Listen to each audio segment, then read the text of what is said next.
అయ్యా, ఉగాది ఉత్సవాల సందర్భంలో ఇక్కడ చెడుగుడు పోటీ జరగబోతోంది. ఇది మన గ్రామాధికారి భూషయ్య గారి తట్టు.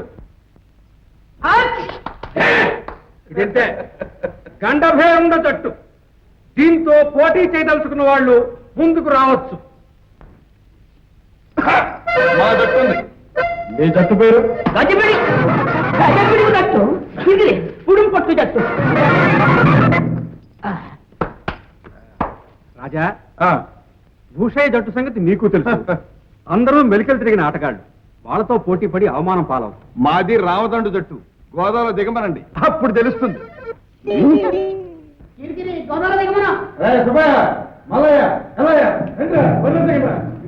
మన పేరు వెలుపారు. గెలిచారా ఒక్కొక్కరికి 100 వరహాలు. వదలట్టండి.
దివ్యమైన ముహూర్తం కుదిరింది. శ్రావణ శుక్ల సప్తమి శౌరవారం యువరాజు గారి పట్టాభిషేకానికి దివ్యమైన ముహూర్తం కుదిరింది. మామూలుగా అలాగా మంత్రి గారు ఆ ముహూర్తానికే నిర్ణయిద్దాం. అలాగే మహారాణి. తమ్ముడు గారి రాజ్యాభిషేకం మహావైభవంగా జరిపిద్దాం. ఆహ్వానాలన్నీ నేనే స్వయంగా పంపిస్తాను పెద్దమ్మా. మంత్రి గారు ఆ ఏర్పాట్లేవో మీరే చూడండి. అలాగే. ఆ ముహూర్తమే నిర్ణయించండి. శుభం.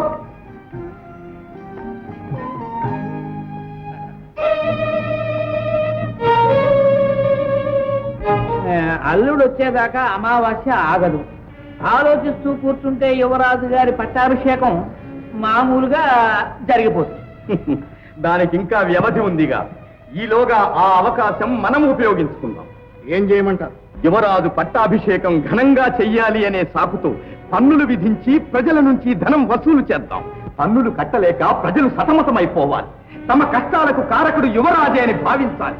ఈ కర్కోటకుడు ప్రభు అయితే దేశం అల్లాడిపోతుంది అని హడలిపోవాలి. ప్రతాపరుద్రదేవులే రాజైతే ఎంత ఇదిగా ఉండేదోననేటువంటి భయం భయం కాదు, భావం జనంలో కలగాలి. అవును, ఆ భావనే కలగాలి. తమరు నిశ్చింతగా ఉండండి ప్రభు. యువరాజు పేరున రాజ్యంలో నిరంకుశత్వం విలేతాండం చేయించే భారం నాది. తమ మీద ప్రజలకు వల్లమాలిన అభిమానం మామూలుగా కలిగించే బాధ్యత నాది. వసూలు చేసిన పైకాన్ని ముడుపు గట్టి మీ ముందు పెడతాం. మమ్మల్ని మామూలుగా మాత్రం మర్చిపోకండి. ప్రభు, ఈ క్రొత్త పన్నులకి యువరాజు గారి ఆమోద ముద్ర కూడా ఉంటే అదెంతసేపు? అరక్షణం. అనలంగారా, రండి రండి. మన పట్టాభిషేకం విన్నాం. కానీ తమ్ములం గారు, జన్మానికి ఒకే ఒక పట్టాభిషేకం. అవునవును, అది ఎంత దివ్యంగా జరగాలి. ఆ ఉత్సవాన్ని కళ్ళారా చూడాలని మన ప్రజలు ఉవ్విళ్ళూరిపోతున్నారు. బ్రహ్మాండంగా జరిపించు. కానీ చాలా ఖర్చు అవుతుంది. ఎంతైనా పర్వాలేదు. అమ్మగారిని అడిగి. ఎందుకు? మేమిస్తామని ఆనందంతో ప్రజలు ముందు కురుకుతుంటే మన కోశాగారంలో నుంచి ఎందుకు ఖర్చు చేయాలి తమ్ముడు గారు? అహో, మా ప్రజలకు మా మీద ఎంత అభిమానం. అయితే వెంటనే వసూలు చేయండి. మరి ఈ పత్రం మీద మీ ఆమోద ముద్ర వేస్తాం.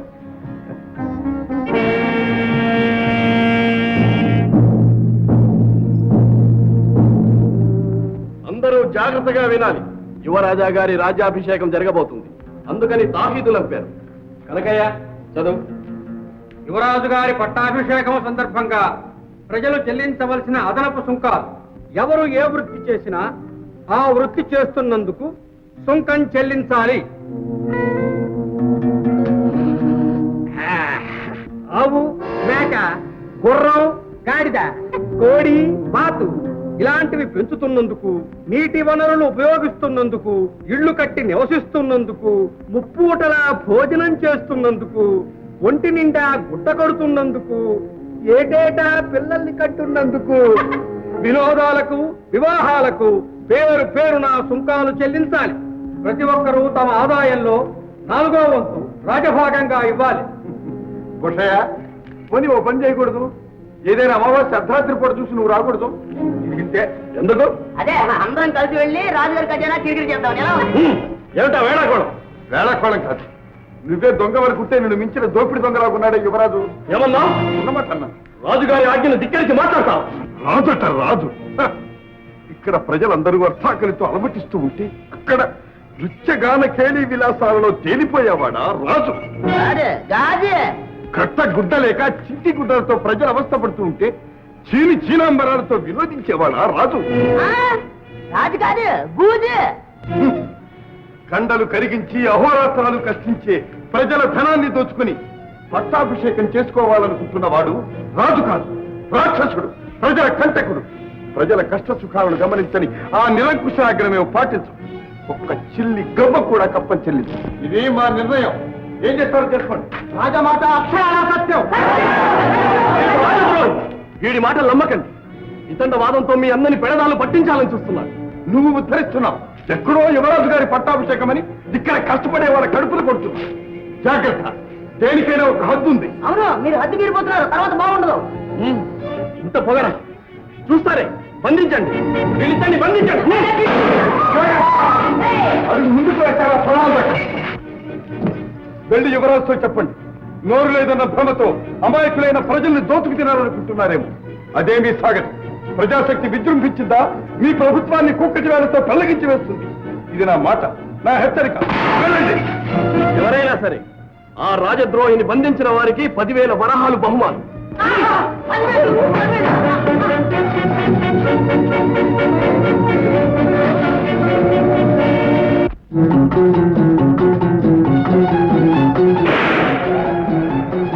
అడుగు ముందుకు వేస్తారా జాగ్రత్త.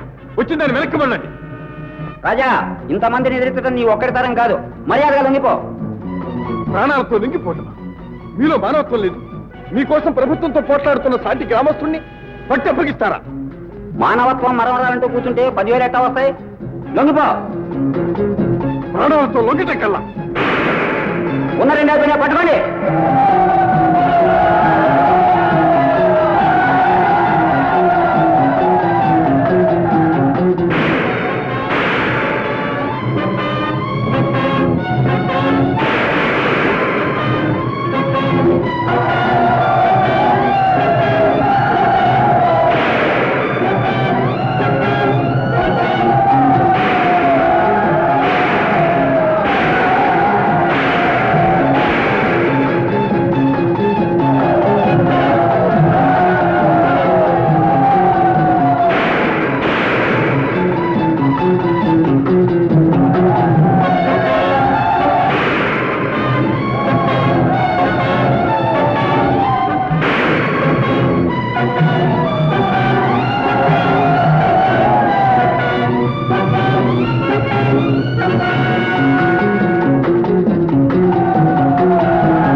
రాధ, నిన్ను మళ్ళీ ఈ జన్మలో చూస్తారనుకోలేదు.